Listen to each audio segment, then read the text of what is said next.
Question number 2 का 5 देखिएगा सवाल है f ऑफ t और फिर radical t square plus 1 minus t whole upon radical t square minus 1 plus t। Student जरा देखें बोर्ड पे और बुक में देखें, सवाल यही है। इससे पहले एक और चीज ये है कि लॉग है यहाँ पर फिफ्थ है और ये f ऑफ t और ये लॉग। अच्छा अब इसका आपने डेरिवेशन लेना है। स्टूडेंट्स देखें f of t log t square plus 1 minus t। Question check करें बुक में, अपनी अपनी बुक में ये जरूर क्वेश्चन चेक करें, सवाल सही लिखा है। देखें f of t log radical t square plus 1 minus t whole upon radical t square minus 1 plus t। देखिए जरा plus t square plus 1 plus 1 यहाँ पर प्लस 1 है, यहाँ माइनस कर लेंगे, मिक्स प्रिंटिंग, ठीक है, इसको सही कर। अच्छा अब इसका हम डेरिवेशन लेने जा रहे हैं क्वेश्चन नंबर 2 के 5 का। तो यहाँ पर डेरिवेशन की हम साइन दे रहे हैं d अपॉन dt, ठीक है। अच्छा क्वेश्चन नंबर 3 का 5 है ये, क्वेश्चन नंबर 3 का 5 क्वेश्चन नंबर, ठीक है। अब यहाँ पर ये जरा देखिएगा इस सवाल को हम कैसे हल करेंगे। लॉग के सामने ये जो वैल्यू है ये डिवाइड फॉर्म में है, लॉग के सामने जो वैल्यू है ये डिवाइड फॉर्म में है ना, तो लॉगरिथम का रूल है कि अगर m upon n divide form में होगा तो क्या होगा, log m minus log n। Numerator and denominator का डिफरेंस लेंगे, लॉगरिथम का रूल है, ये डेरिवेशन का नहीं, ये बेसिक डेरिवेशन बेसिक लॉगरिथम का रूल है। अब इस रूल के अंदर ये जो सवाल है ध्यान से सुनिए, काफी लेंथी क्वेश्चन है इसलिए इसको छोड़ा था, रोका था हमने।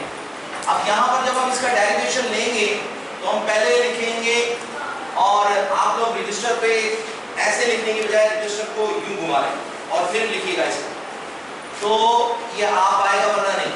लॉग अब डेरिवेशन में हमने लिखना है d अपॉन dt, लॉग अपनी जगह, डेरिवेशन अपनी जगह पर है, लिखेंगे लॉग और उसके बाद radical t square plus 1 minus का t, ये लॉगरिथम के सामने वाली वैल्यू, और फिर माइनस, फिर लॉग और फिर radical t square minus 1 plus t।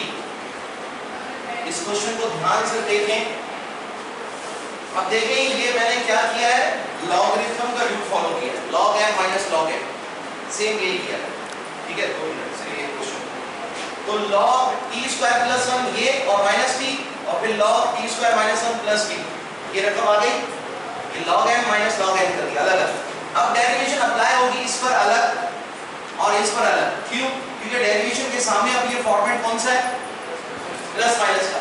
जब आप डेरिवेशन इस पे अप्लाई करेंगे तो एक बात याद रखिए, लॉग के सामने ये जो वैल्यू है ये क्या है, इसका लॉगरिथम की वैल्यू है, यानी log x है। जब हम डेरिवेशन लेते हैं तो log के सामने अगर x है, d अपॉन dx ले रहे हैं, तो इसका फॉर्मूला क्या बनता है, 1 अपॉन x, और फिर डेरिवेटिव ऑफ x लेना है। तो हम यहाँ पर भी इसी तरह से इसका डेरिवेशन लेंगे। क्या करेंगे, जब हम डेरिवेशन लेंगे तो हम लिखेंगे 1 अपॉन x, x कितना है, t स्क्वायर प्लस का 1 माइनस का t, ये हो गया 1 अपॉन x। उसके बाद डेरिवेशन लेंगे d upon dt of x, ये देखें log x, ये 1 अपॉन x मैंने ले लिया, ये देखें 1 अपॉन x। अब डेरिवेशन ऑफ x ये वाली चीज, तो ये हम लेकर आएंगे तो हम लिखेंगे under radical t square plus 1 minus t और ये ब्रैकेट में बंद। अब हमने इस पोर्शन का डेरिवेशन ले लिया। अगर किसी स्टूडेंट को समझ नहीं आया तो दोबारा सुने, ये क्या लिखा है, log x minus log x, ये लॉगरिथम का रूल हुआ। इधर देखें बोर्ड पे लिखे मत, हाँ ठीक है, अटेंडेंस लगा ले, यहाँ ध्यान दें, वो लगा रहा है आप यहाँ ध्यान दें। log ये इसका सारा लॉगरिथम की वैल्यू है x है, तो इस log x का डेरिवेटिव हो गया 1 अपॉन x, और ये डेरिवेटिव ऑफ x देखें यही रकम है ना, हाँ तो बोले सारे पे बैठे हुए बैठे हुए। उसके बाद फिर माइनस ये वाली, अब ये log x इसका डेरिवेटिव लेंगे क्योंकि अलग अलग डेरिवेशन ली जाती है, तो इसका जब हम डेरिवेशन लेंगे तो 1/x आएगा और 1/x में वैल्यू आएगी b² माइनस का 1 प्लस का t, ठीक है, और फिर डेरिवेशन ऑफ x तो dt और फिर डेरिवेशन ऑफ x के अंदर आ जाएगा रेडिकल t² माइनस 1 प्लस का t। यहां तक समझ आ गया स्टूडेंट्स? अच्छा अब ये 1/x डेरिवेटिव ऑफ x, ये रकम तो वैसी की वैसी आनी क्योंकि मल्टीप्लाई वाली, तो हम यहां लिखेंगे 1/अंडर radical t² plus 1 minus t multiply by, अब जो इसका डेरिवेशन लेने जा रहे हैं तो इसके सामने फॉर्मेट कौन सा है? प्लस माइनस का, तो हम इसको प्लस माइनस में जब डेरिवेशन लेंगे तो कैसे लेंगे? इसका अलग और इसका अलग, तो इसका अलग डेरिवेशन लेंगे, वो जरा ध्यान से देखिएगा कैसे। पहले क्या हल होगा इसका? अच्छा इसका अलग डेरिवेशन लेने जा रहे हैं, सिर्फ इस पोर्शन का डेरिवेशन ले रहे हैं, देख रहे हैं आप, इसका रेडिकल t² प्लस 1 का डेरिवेशन ले रहे हैं। इसका डेरिवेशन लेंगे, पहले पावर हल होगा, फिर विदाउट ओवर बेस और फिर एंगल, एंगल है नहीं, तो जब हम पावर हल करेंगे इसका पावर क्या है? 1/2। अगर रेडिकल को पावर में लाएंगे तो 1/2 आएगा ना, तो 1/2 हल कैसे होगा? पावर 1/2 उसके कोएफिशिएंट से मल्टीप्लाई होगा t² प्लस 1 और 1/2 में से जब आप माइनस 1 करेंगे क्या आएगा? माइनस का 1/2, ये हो गया पावर हल। इस पोर्शन का डेरिवेशन लिया जा रहा है सिर्फ इसका पावर हल हो गया। अब इसका विदाउट पावर बेस का डेरिवेटिव लेंगे, तो अब बेस क्या है इसकी? t² प्लस 1, सिर्फ रेडिकल नहीं है क्योंकि रेडिकल का पावर में कन्वर्ट हो गया, खत्म हो गया। अगर नहीं समझ आ रहा तो मैं यहाँ पर अलग करके समझाऊंगा, अगर नहीं आ रहा, अगर समझ आ रहा है तो देखें कि ये t² प्लस 1 सिर्फ बेस का डेरिवेटिव लेंगे, तो जब बेस है क्या है? t² प्लस 1, तो 2t का अलग लेंगे, इसका 1 का अलग डेरिवेटिव लेंगे, तो t2 का डेरिवेटिव क्या आएगा? मल्टीप्लाई बाय 2t आ जाएगा और प्लस 1 का डेरिवेटिव 0। ये इसका कंप्लीट डेरिवेटिव आ गया इस क्वेश्चन। अगर नहीं समझ आया किसी स्टूडेंट को तो वो पूछ सकता है, अलग से उसको बता सकते हैं इस पॉइंट। अब इसकी बारी, क्योंकि प्लस माइनस में अलग अलग डेरिवेटिव लिया जाता है, ये सवाल ध्यान से देखेंगे, काफी अहम है। माइनस t का डेरिवेटिव लेंगे तो क्या आएगा? 1 आ जाएगा, तो यहाँ पर हमारे पास वैल्यू क्या आ जाएगी? माइनस का 1, क्योंकि ये माइनस और फिर उसके बाद dt/dt = 1, तो ये 1 आ गया। हम इसको ब्रैकेट जरूर करें, अगर हम इसे ब्रैकेट नहीं करेंगे तो इससे क्या होगा? ये सारी रकम इससे मल्टीप्लाई होगी और ये 1 जो है उससे माइनस होगा, अतः कि 1 जो है ये पोर्शन सारे इसके अंदर से निकला है और ये सारा पोर्शन इससे मल्टीप्लाई होगा। तो डेरिवेशन के अंदर ब्रैकेट बहुत इंपॉर्टेंट है, इसका ख्याल रखना है, इसको मिस नहीं करना है कहीं भी। अगर गलती की ब्रैकेट की तो वो मल्टीप्लाई होने की बजाय माइनस प्लस हो जाएगी वैल्यू और गलत हो जाएगी। यहां तक समझ आ गया? ये पोर्शन यहां तक डेरिवेशन हो गई, यहां तक समझ आ गया? अब इस पोर्शन का भी सेम ऐसे ही डेरिवेशन निकाले जाए, तो ये तो रकम तो मल्टीप्लाई है, वैसी की वैसी आ जाएगी, तो हम क्या लिखेंगे? Minus 1 radical t² minus 1 plus t, ये सेम आ गई।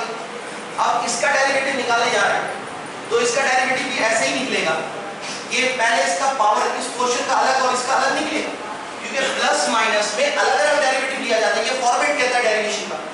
तो जब हम इसका डेरिवेटिव निकालेंगे तो क्या आएगा?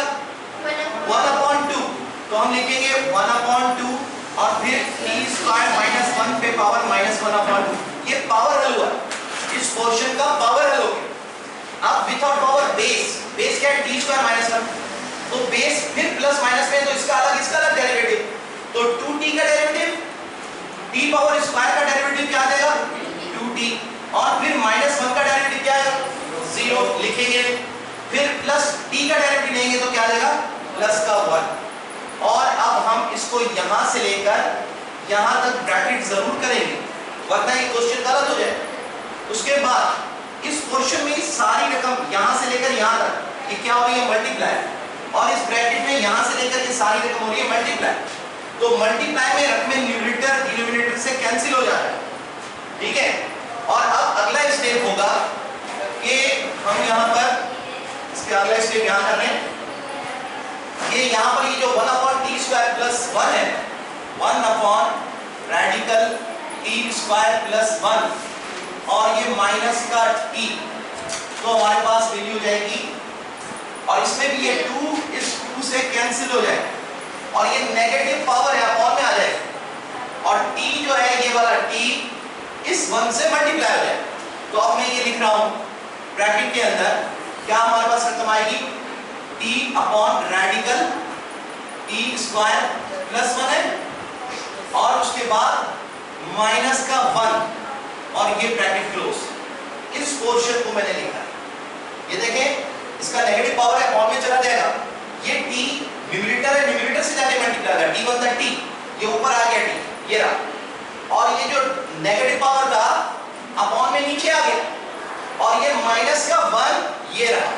इतना पोर्शन हो गया क्लियर, ये सारा हमने यहाँ पर पहुंचा दिया। अब हम इस पोर्शन को हल करने जा रहे हैं, तो हमारे पास क्या रकम है, minus 1 upon under radical 1 minus T square, और फिर प्लस का t है, और उसके बाद ब्रैकेट, सॉरी उसके बाद ये ब्रैकेट देंगे, और अब हम इस क्वेश्चन को लिखेंगे, इसका नेगेटिव पावर है अपॉन में चली जाएगी वैल्यू, और ये t इस 1 से मल्टीप्लाई हो जाएगा, तो हमारे पास हो जाएगा t upon radical t square minus का 1 और प्लस का क्या है, सॉरी प्लस का 1 आ रहा है, और जी ये t स्क्वायर माइनस 1 है, हमने माइनस t स्क्वायर लिख दिया है, t स्क्वायर माइनस 1 ये वाली, ये वाला t स्क्वायर माइनस 1 प्लस का t है, सर 1 माइनस t स्क्वायर लिख दिया ना आपने, ये वाला, अच्छा अच्छा सॉरी ये थोड़ा सा गलत लिख दिया, ये है t स्क्वायर माइनस का 1, ये वाला पोर्शन आ गया t square minus plus t, ये सही है पूरा।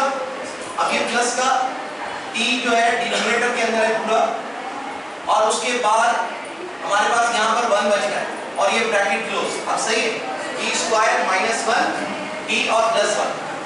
अब इन दोनों का क्या लेंगे, ये दोनों फ्रैक्शंस हैं प्लस माइनस में, इनका क्या लेंगे, एलसीएम लेंगे।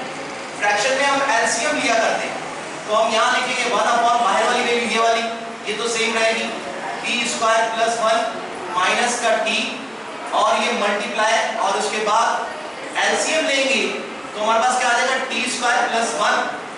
अब ये एलसीएम इसके अपॉन में भी 1 है, तो इसका एलसीएम तो ये है, ये इस पे 1 टाइम जाता है, 1 को t से मल्टीप्लाई करेंगे क्या आएगा t, और फिर माइनस 1 का टेबल इसमें जाएगा radical t square plus 1 time, और रेडिकल t स्क्वायर प्लस 1 जब 1 से मल्टीप्लाई होगा तो हमारे पास आएगा रेडिकल t स्क्वायर प्लस का 1, ये रकम हमारे पास आ गई। अच्छा उसके बाद हम इस तरफ आते हैं, ये क्वेश्चन ये तो वैसे का वैसा, radical t square minus 1 plus t, और फिर ब्रैकेट के अंदर ये जो वैल्यू है इसका जब हम एलसीएम लेंगे तो आ जाएगा रेडिकल t स्क्वायर माइनस 1, और ये इस पे 1 टाइम जाएगा, तो 1 को t से मल्टीप्लाई करेंगे तो t प्लस, और इसके फॉर्म में जो 1 है वो जाएगा radical t square minus 1 time, radical t square minus 1 से मल्टीप्लाई होगा तो क्या हो जाएगा t स्क्वायर माइनस का 1, ये रकम आ जाएगी।